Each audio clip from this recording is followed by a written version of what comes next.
right, so this week we're going to do something a little different. We're going to revisit the kinds of writing that we've learned about so far in third grade. The first one we learned about was narrative writing. Remember how you wrote stories all about yourself? That is the kind of writing that we are going to be doing today.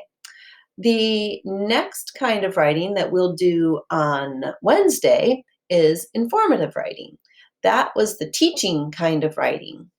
And then we'll end on Friday with an opinion piece, which is what we've just been doing. So I'll just walk you through the slides very quickly. I'm going to give them all to you. You will have a choice about which one you want to do. There's an instruction sheet here. It tells you what the symbols in these slides mean. This one means that you should type in the section. This one means that you're going to be drawing something in the section. You can always draw and then take a picture and insert it. There's a little checklist I'll show you later where you can drag and move the check marks to show that you've done these things. And then it gives you some shortcuts to using Google Slides, which I think most of you already know. The first kind of writing that you're going to do on Monday is narrative writing. You're going to develop either a real story or an imagined experience. You're going to say at the end or at the beginning that I can recount the events, describe actions, describe thoughts and feelings, use temporal words. Those are words like before and after that describe time. And then you're going to provide an end or closure. So here's an example of the beginning of one of these things. This person says they did all of it.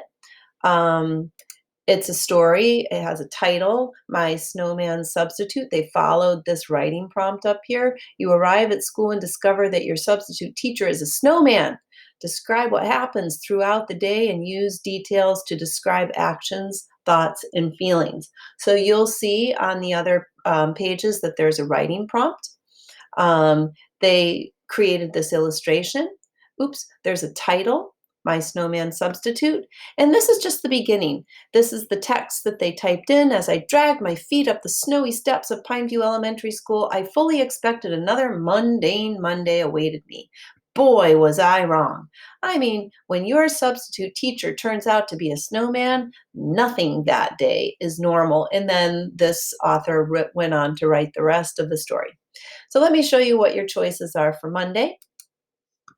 You can write only scarecrow who stood alone in the field for years until one special day that changes everything. Use details to describe actions, thoughts, and feelings.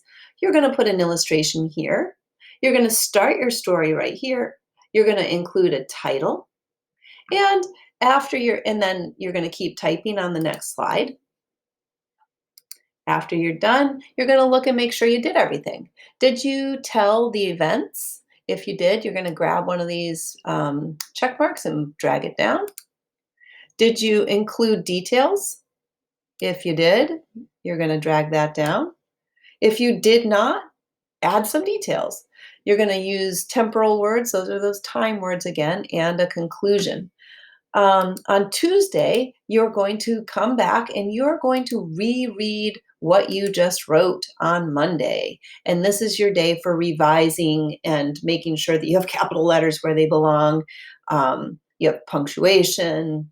You used quotation marks correctly. Your subject and verb agree so that if if you're talking about the past, you're using a verb that is in the past. All that stuff that we've talked about as we revise. On Wednesday, you will get to choose. This is the other narrative prompt. So you can choose between the scarecrow story or creating a news article in the Daily Gazette about an abominable snowman on the loose. So you could go ahead and draw a picture, put the date, put the caption for this picture, and type the article or story about this. Here are some other spots where you could put some more writing. You could have a different opinion, the caption for this picture. So choose one of those two on Monday and make it better on Tuesday. On Wednesday, you'll do some informative writing. You're going to do maybe a little bit of research. You're going to introduce your topic. You're going to supply facts and definitions and details and use linking words. Your two choices are um, an article, a flyer for the Museum of Natural History. Theirs is about a moose. If you want, you can keep that, but if you don't want to, you can insert a photo of a different animal, and then you would cover this moose up with your own text box. You'll need to fill in the hours of the Museum of Natural History, and you want to include all that you know or that you research about that animal.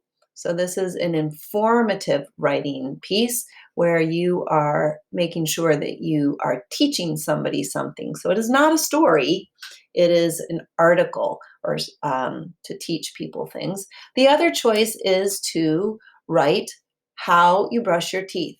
First, next, then, and finally. This is your graphic organizer. You're going to include pictures here. And then on the next slide, you'll go ahead and write the whole thing down. And then on Thursday, you'll do your revising and editing. Then on Friday, we'll work on an opinion piece.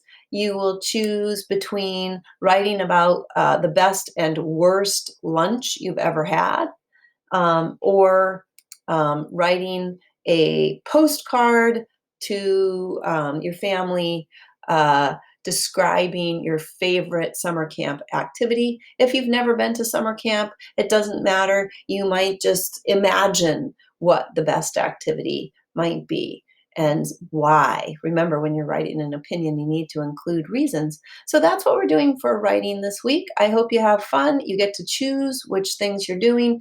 At the end of the week, you will have 3 completed pieces of writing that you have edited and revised. So I should not find any issues with capitalization, spelling, spacing. You should have paragraphs, all of those things that we have been learning. I hope you have fun with this.